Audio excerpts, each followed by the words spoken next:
तो हम पढ़ रहे थे क्या, एक साथ इनडायरेक्ट तथा डायरेक्ट ऑब्जेक्ट आने पर क्या बनाना, पैसिव वॉइस। तो हम एक सेंटेंस और लेते हैं कि सी हैज टॉट मी, उसने मुझे सिखाया है। She has taught me an important lesson, उसने मुझे एक महत्वपूर्ण पाठ सिखाया है, पढ़ाया है। ठीक है, मी कौन सा ऑब्जेक्ट है, इनडायरेक्ट ऑब्जेक्ट। क्या पढ़ाया है, एक महत्वपूर्ण पाठ, कौन सा ऑब्जेक्ट है, डायरेक्ट। अब हमें दोनों तरह से क्या आना चाहिए, पैसिव वॉइस बनाना आना चाहिए। तो मी का क्या करेंगे हम, आई। आई के साथ हेल्पिंग वर्ब कौन सी आएगी, हैव। तो I have been taught, I have been taught an important lesson, an important lesson by her.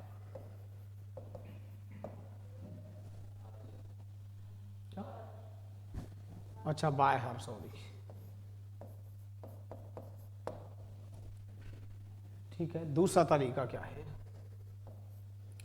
N important lesson, एक महत्वपूर्ण पाठ। डायरेक्ट ऑब्जेक्ट को लिया हमने तो क्या आएगा यहां पर, has been taught, taught to me by her. दोनों मेथड्स आपको आने चाहिए, क्योंकि आपके पास क्या होंगे ऑप्शंस। हो सकता है एग्जामिनर इनडायरेक्ट ऑब्जेक्ट से बना के दे दे, हो सकता है एग्जामिनर डायरेक्ट ऑब्जेक्ट से। तो एग्जाम के ऑप्शन के अनुसार हमें चलना है। ठीक है,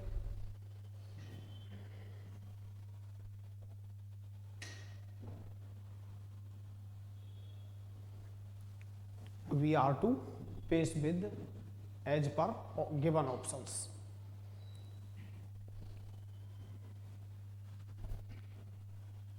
अब आप लिखेंगे, एक नोट डालेंगे, केवल 2 बार अब याद रखनी है आपको। ठीक है, यदि मेन वर्ब के रूप में, यदि मेन वर्ब के रूप में ब्रिंग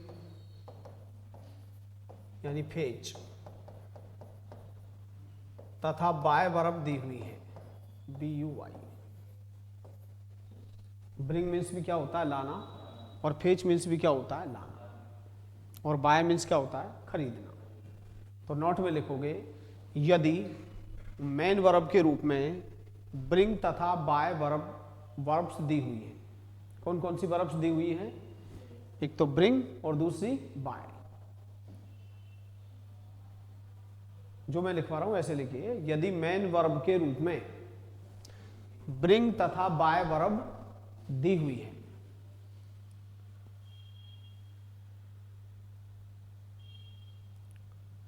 और हम पैसिव वॉइस बनाते समय,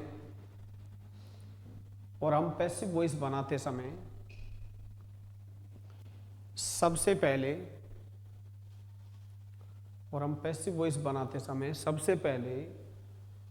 डायरेक्ट ऑब्जेक्ट का प्रयोग करना चाहें, और हम पैसिव वॉइस बनाते समय सबसे पहले डायरेक्ट ऑब्जेक्ट का प्रयोग करना चाहें,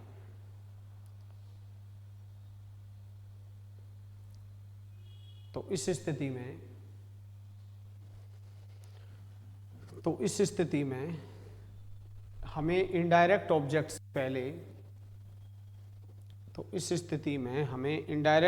से पहले टू का प्रयोग न करके, तो इस स्थिति में हमें इनडायरेक्ट ऑब्जेक्ट से पहले टू का प्रयोग न करके फॉर का प्रयोग करना चाहिए। तो तो इस स्थिति में हमें इनडायरेक्ट ऑब्जेक्ट से पहले टू का प्रयोग न करके फॉर का प्रयोग करना चाहिए।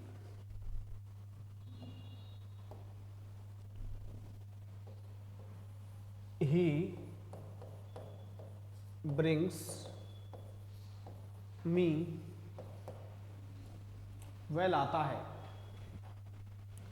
To books from Delhi, Delhi. मैंने कहा कि भाई ही वह subject, brings main verb, present simple tense है, वह मुझे लाता है, इनडायरेक्ट ऑब्जेक्ट। क्या लाता है? टू बुक्स, कौन सा ऑब्जेक्ट है? Direct object. ये एडवर्बियल हो गया, ठीक है। कहां से? एडवर्बियल है, ठीक है।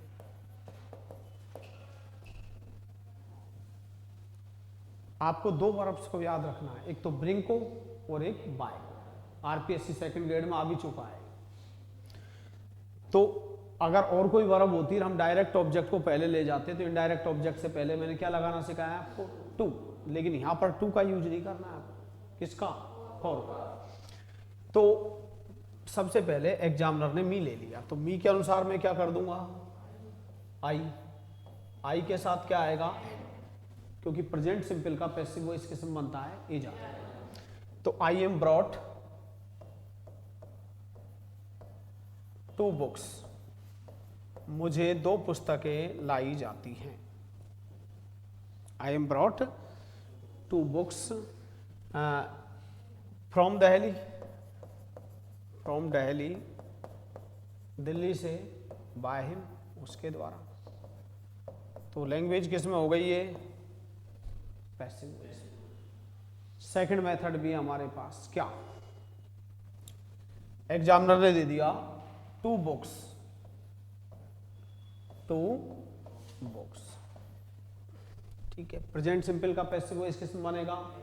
इज आर एम में। बुक्स बहुवचन है तो क्या आएगा यहां? Are brought. अब आपने डायरेक्ट ऑब्जेक्ट को पहले लिख दिया, लेकिन मेन वर्ब के रूप में ब्रिंग और बाय आएंगे, तो आपको किसका यूज करना पड़ेगा? फॉर। तो फॉर मी फ्रॉम दिल्ली और बाय हिम, ये भी क्या हो गया इसका? Passive voice. क्या हो गया? Passive voice. लिख लिया।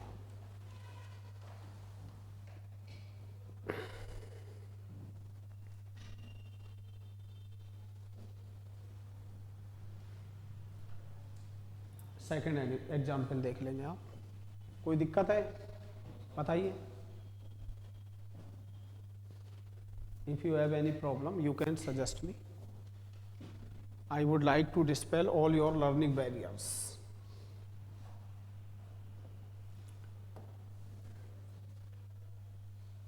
अब मैंने लिखा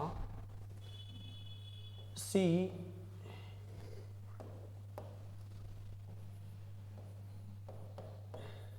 bought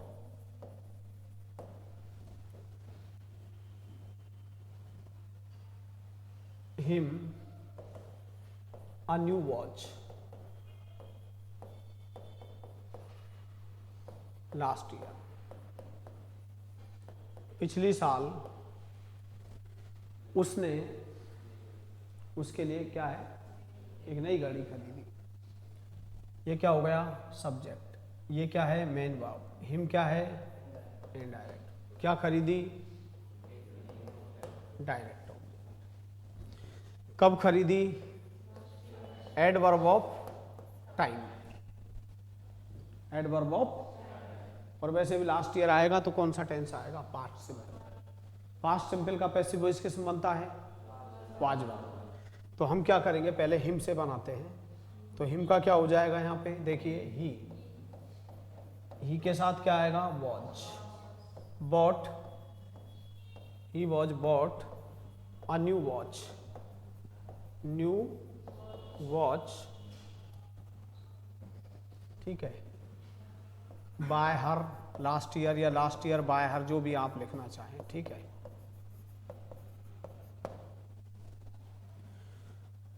ये तो इनडायरेक्ट ऑब्जेक्ट था। अब हमने किससे बनाना शुरू कर दिया? डायरेक्ट ऑब्जेक्ट को। तो अ न्यू वॉच, अ न्यू वॉच, बोलिए, वॉच बॉट। अब पता है क्या आएगा यहां? For him last year by हर। वो कैसे भी लिख लो आगे पीछे, उससे कोई बात नहीं।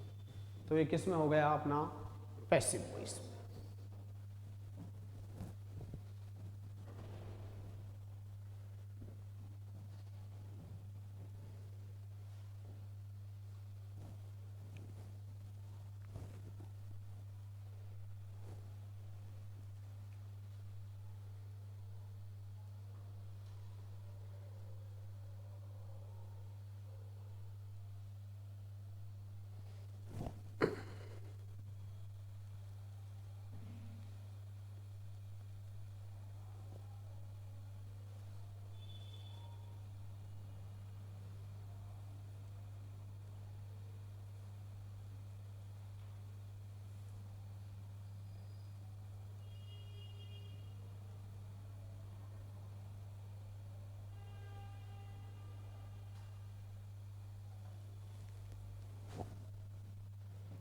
लिख लिया सभी ने? अब टाइप थर्ड पे आ जाए आप।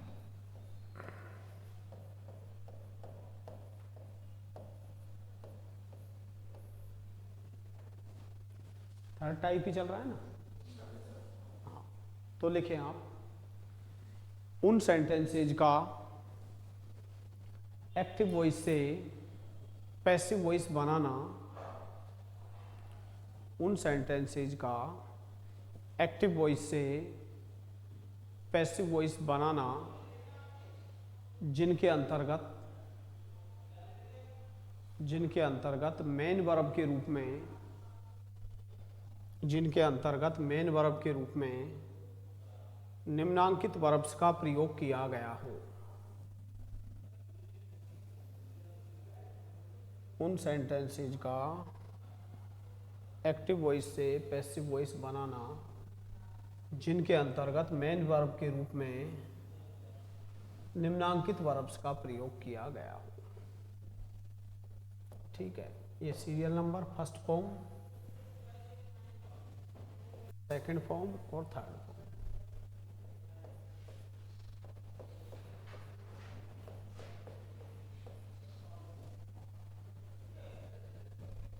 फर्स्ट वर्ब लिखेंगे आप नो, जानना। New, noun.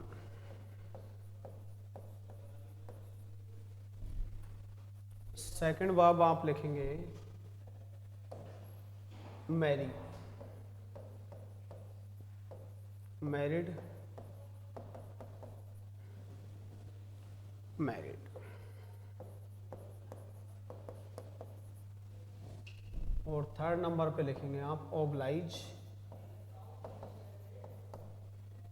ठीक है, एहसान जताना, आभार प्रकट करना, ओब्लाइज्ड, ओब्लाइज्ड।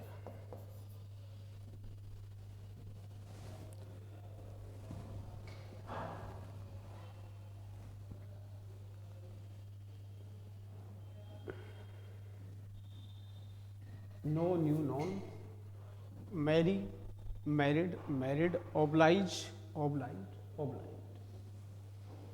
लिख लिया सभी ने? अब थोड़ी देर के लिए आप लिखना बंद कर दीजिए, यहां ध्यान देंगे। मैंने कहा कि ही न्यू माई पेरेंट्स, वह मेरे माता पिता को जानता था, वह मेरे माता पिता को जानता था। ठीक है, तो ही क्या हो गया? सब्जेक्ट। न्यू क्या है? Main verb. किसे जानता था? मेरे माता पिता को। क्या हो गया ये? ऑब्जेक्ट हो गया। कौन सा वॉइस है? Active voice. पैसिव वॉइस में इंग्लिश बनाएंगे तो my parents were known, my parents were known to him. देखिए ये एक्सेप्शन है, यहाँ पर नॉन वर्ब के बाद हम बाय का यूज नहीं करते। ठीक है, तो लिख लें और फिर आप नोट डालेंगे। नॉन बाय मत कर देना है, क्या आएगा? Known to.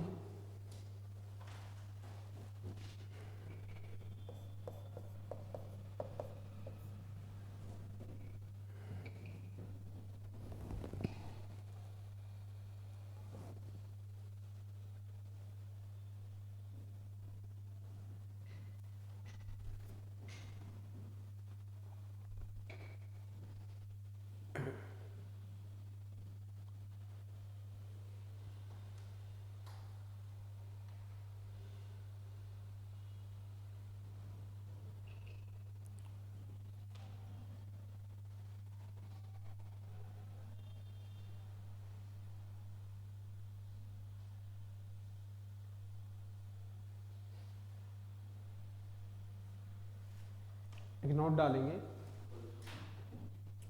यदि एक्टिव वॉइस के अंतर्गत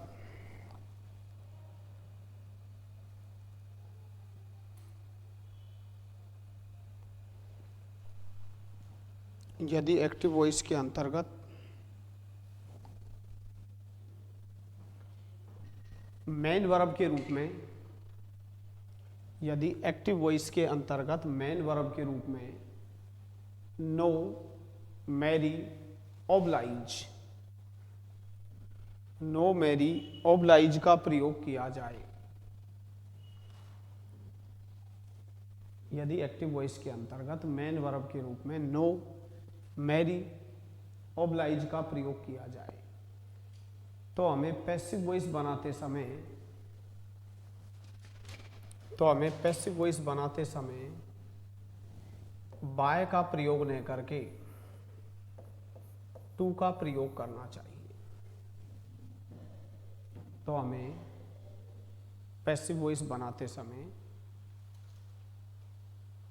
बाय का प्रयोग नहीं करके किसका प्रयोग करना चाहिए? टू का प्रयोग करना चाहिए।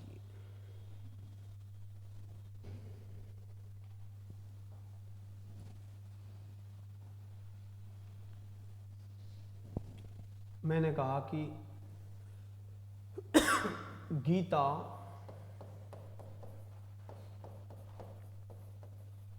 नोज मी, गीता मुझे जानती है। ठीक है, दूसरा वाक्य,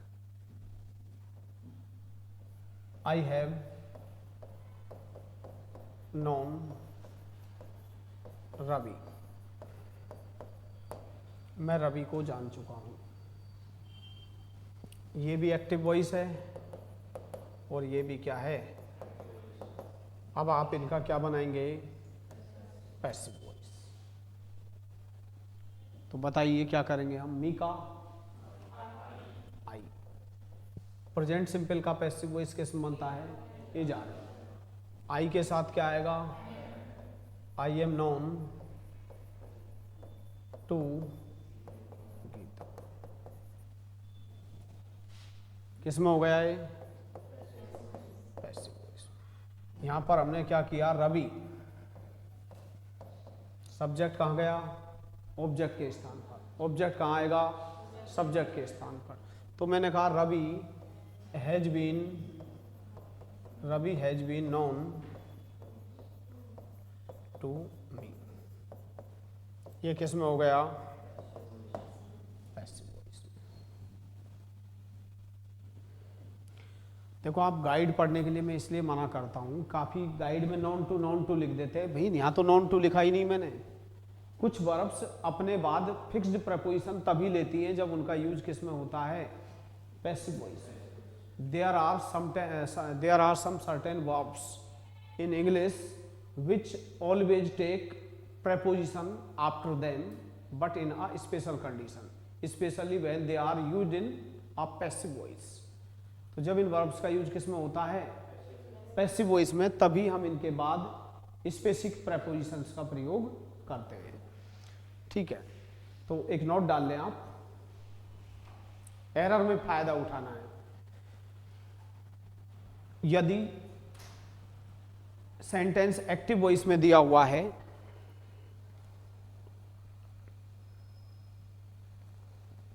यदि सेंटेंस एक्टिव वॉइस में दिया हुआ है तो हमें नाउन के बाद, यदि सेंटेंस एक्टिव वॉइस में दिया हुआ है तो हमें नाउन के बाद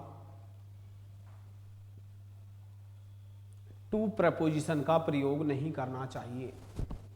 तो हमें नाउन के बाद टू प्रपोजिशन का प्रयोग नहीं करना चाहिए।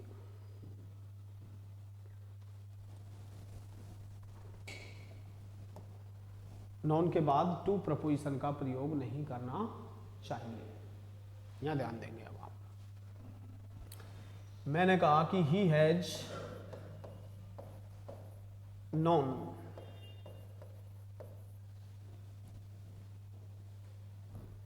he has known my kiths and kins,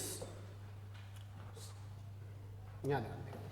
he has known, वह जान चुका है, to my kiths and kins,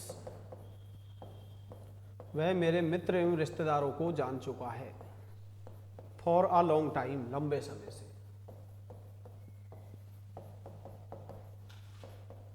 मैंने क्या कहा कि he has known to my kiths and kins for a long time, तो he has known a part,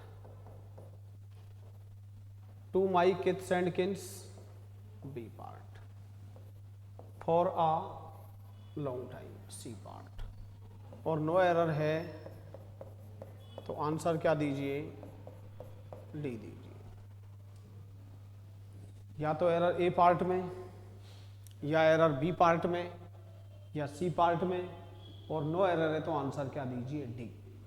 ठीक है, अब ये एक बात गलत हो गया ग्रामेटिकली, क्योंकि लैंग्वेज पैसिव वॉइस में नहीं है। कहाँ है बताना?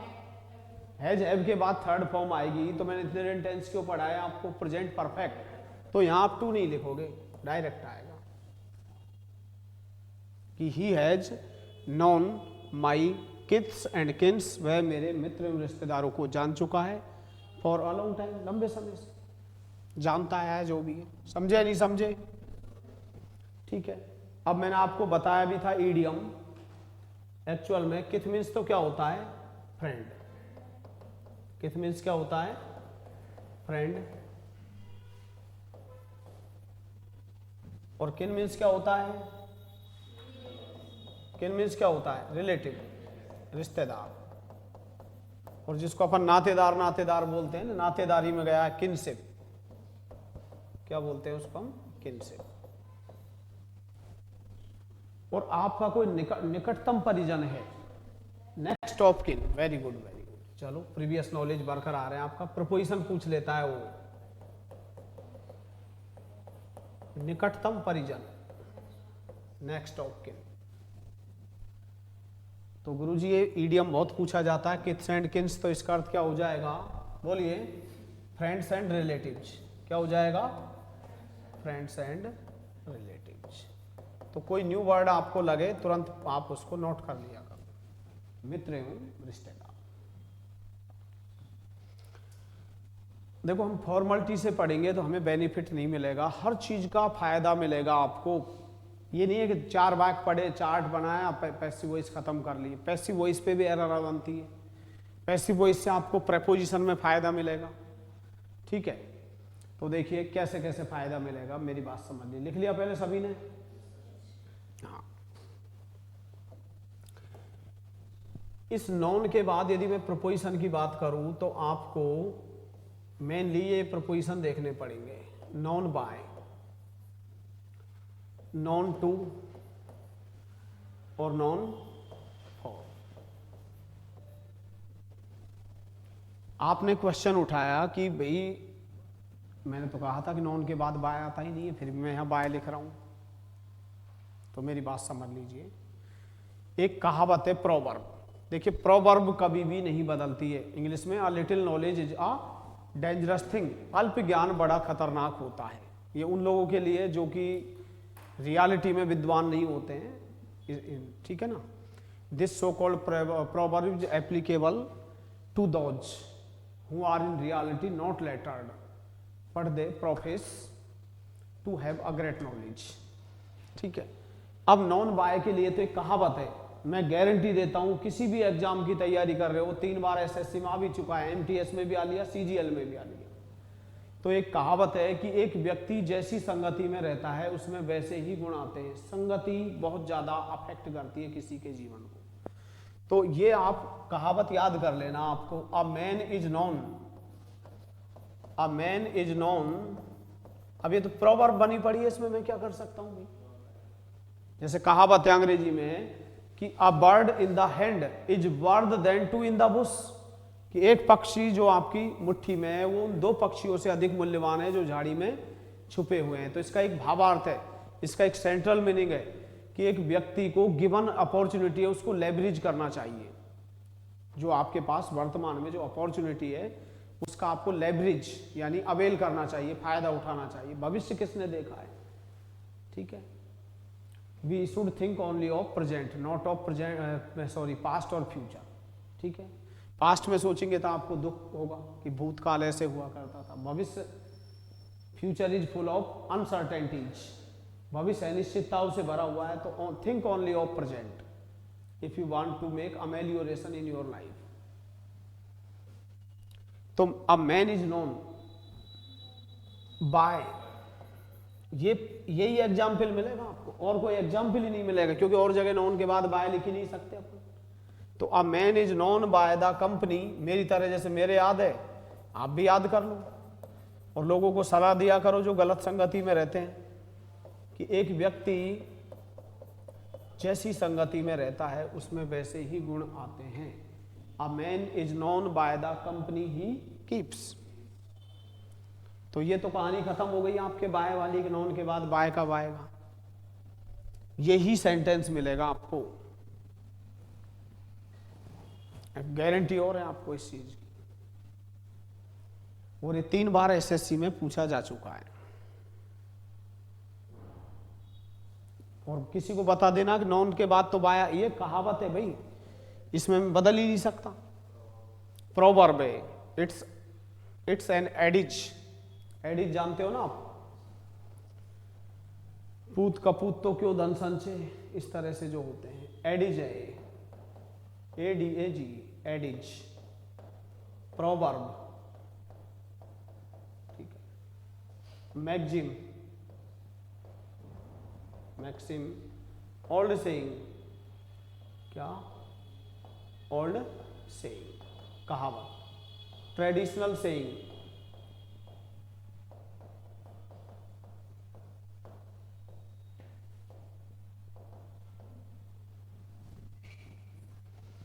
तो आज ही आप याद कर ले कि अ man is known by the company he keeps. एक व्यक्ति जैसी संगति में रहता है उसमें वैसे ही गुण आते हैं, इसलिए हमें हमेशा संगति का विशेष ध्यान रखना चाहिए।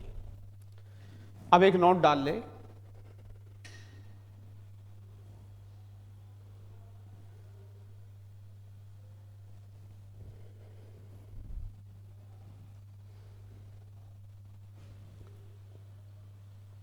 नॉन के बाद हम टू का प्रयोग तभी करते हैं, नॉन के बाद हम टू का प्रयोग तभी करते हैं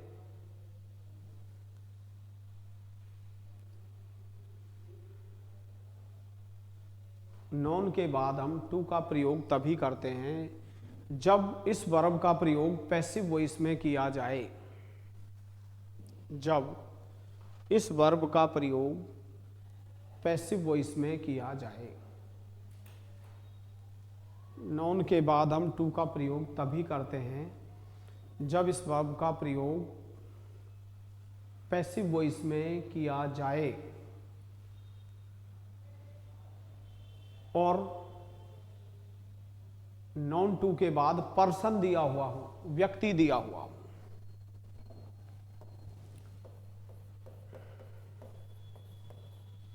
क्या दिया हुआ? Person.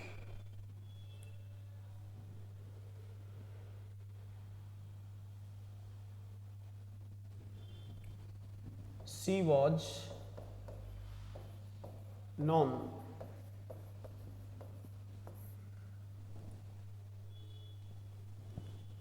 My parents.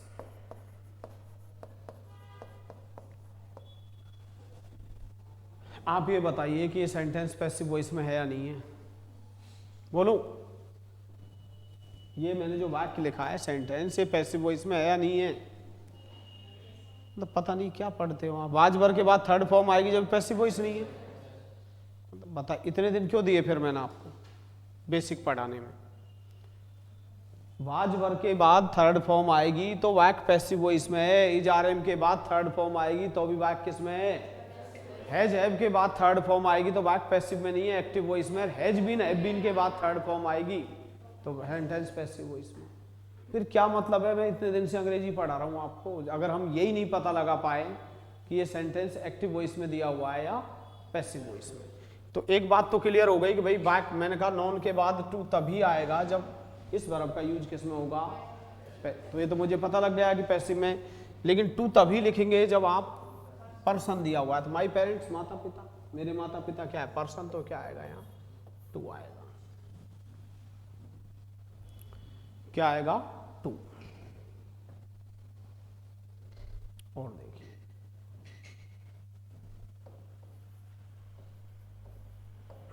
I was non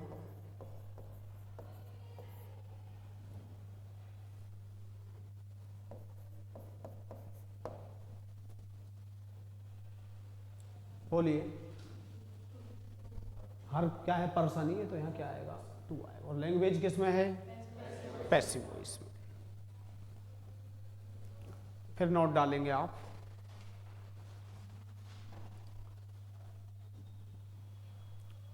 हम नाउन के बाद फॉर प्रपोजिशन का प्रयोग तभी करते हैं, और हम नाउन के बाद फॉर प्रपोजिशन का प्रयोग तभी करते हैं जब इस वर्ब का प्रयोग पैसिव वॉइस में किया गया हो। हम नाउन के बाद फॉर प्रपोजिशन का प्रयोग तभी करते हैं जब इस वर्ब का प्रयोग पैसिव वॉइस में किया गया हो। जब इस वर्ब का प्रयोग पैसिव वॉइस में किया गया हो।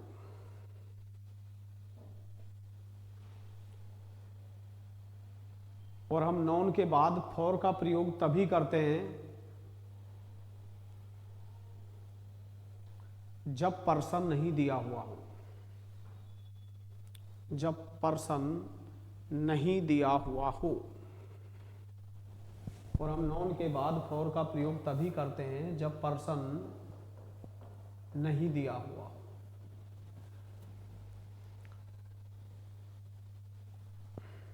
पर्सन नहीं दिया हुआ। और यहां पर नॉन फॉर का अर्थ हो जाता है प्रसिद्ध, और यहां पर नॉन फॉर का अर्थ हो जाता है प्रसिद्ध।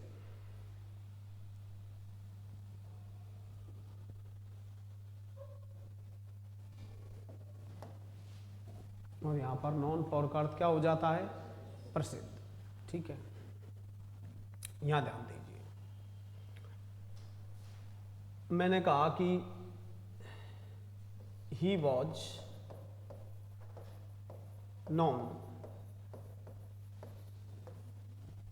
हिज विजडम, वह अपनी बुद्धिमानी के लिए प्रसिद्ध था। ठीक है,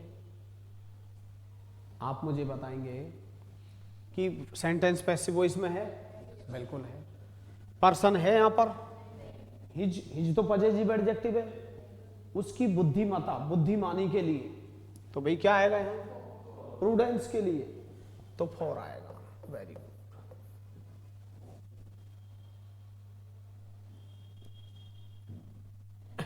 Bhilwara, Bhilwara, Bhilwara is known its textile mills। Bhilwara, पहले तो ये बताइए लैंग्वेज एक्टिव वॉइस में या पैसिव वॉइस में? ठीक है, इज के बाद थर्ड फॉर्म आ रहा है, व्यक्ति दे रखा है क्या यहाँ? भीलवाड़ा किसके लिए प्रसिद्ध है? वस्त्र उद्योग के लिए। तो कौन सा प्रपोजिशन आएगा? तो हम प्रपोजिशन में भी फायदा उठाएंगे। तो नॉन के बाद 3 प्रपोजिशन आएंगे। तो नॉन बाय, तो वो सेंटेंस याद करना है कि अ man is known by the company he keeps. और नॉन टू कब लिखना है? जब पर्सन दिया हुआ है। पर्सन नहीं है तो हमें क्या लिखना है? नॉन फॉर प्रसिद्ध। ठीक है, और इसका हमें प्रपोजिशन में भी फायदा मिलेगा। अब यहां ध्यान दे लेंगे आप, मैं आपको पहले भी बता चुका हूं, लिख लिया सभी ने, कि अगर किसी भी वर्ड का अर्थ प्रसिद्ध होता है तो जनरली हम उसके बाद कौन सा वर्ड प्रपोजिशन यूज करते हैं? फॉर। तो प्रपोजिशन में फायदा उठाओगे आप फेमस, वो भी डिस्कस करेंगे। फेमस फॉर प्रसिद्ध, नॉन फॉर प्रसिद्ध, इलस्ट्रियस फॉर, इलस्ट्रियस फॉर प्रसिद्ध, नोटेड फॉर प्रसिद्ध, सेलिब्रेटेड फॉर, सेलिब्रेटेड फॉर प्रसिद्ध, रेपुटेड फॉर, रेपुटेड फॉर प्रसिद्ध, रिनाउंड